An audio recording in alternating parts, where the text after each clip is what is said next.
Hi everybody. Today I want to talk to you about negative and positive associations with days of the week and times of the year and particular dates.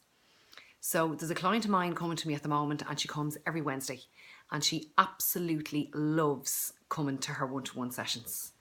She is like Bambi coming in here and she's like Bambi when she's leaving. She's just absolutely loving them.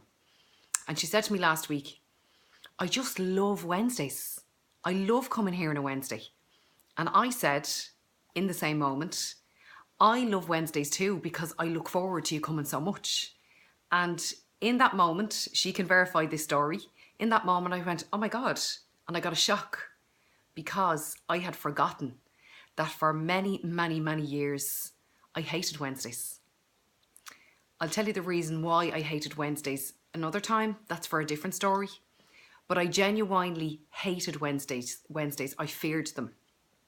And for a long time, I brought that into my adult life. And even though my circumstances had changed and Wednesdays weren't, different to any other day at that stage, I still felt sad on Wednesdays and nervous on Wednesdays and didn't look forward to Wednesdays because it was a learned behaviour.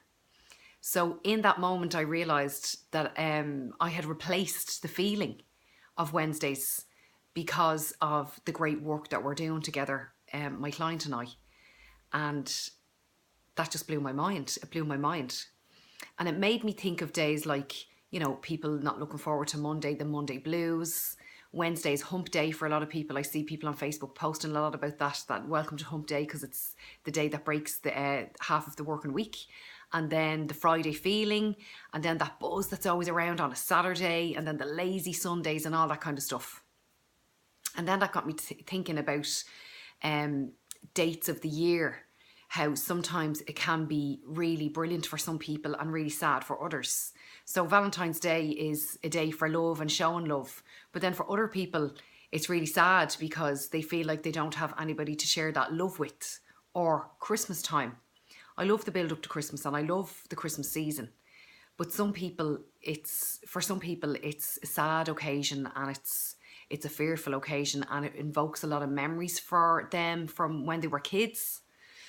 So I remember donkeys, I mean donkeys years ago, an Oprah Winfrey show where Dr. Phil was on with this lady, this woman whose daughter had been murdered when she was 18 and her body was discarded in a river.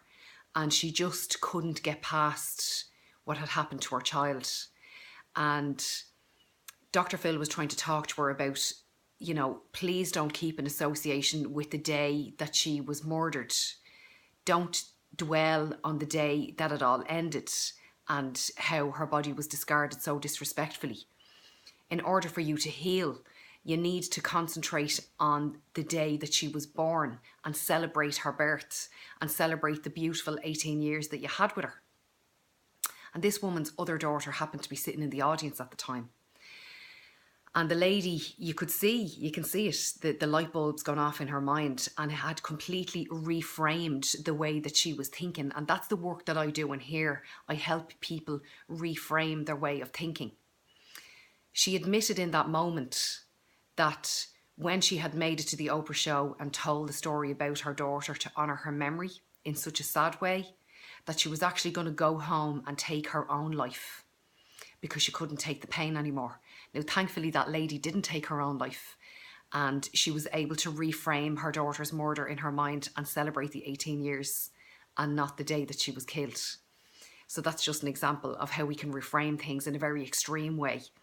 But my own family, my in-laws, have actually reframed two very important deaths in their family.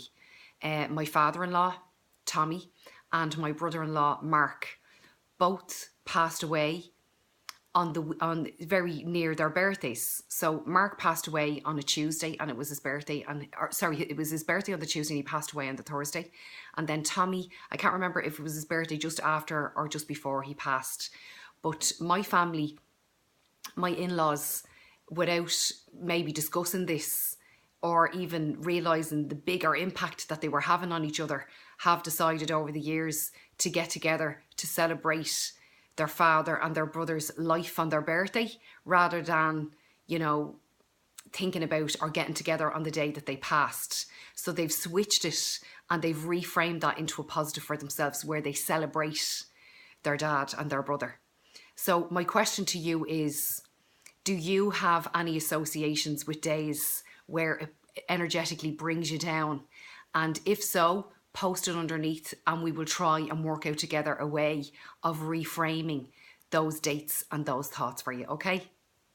Have a great time on the page. Slán.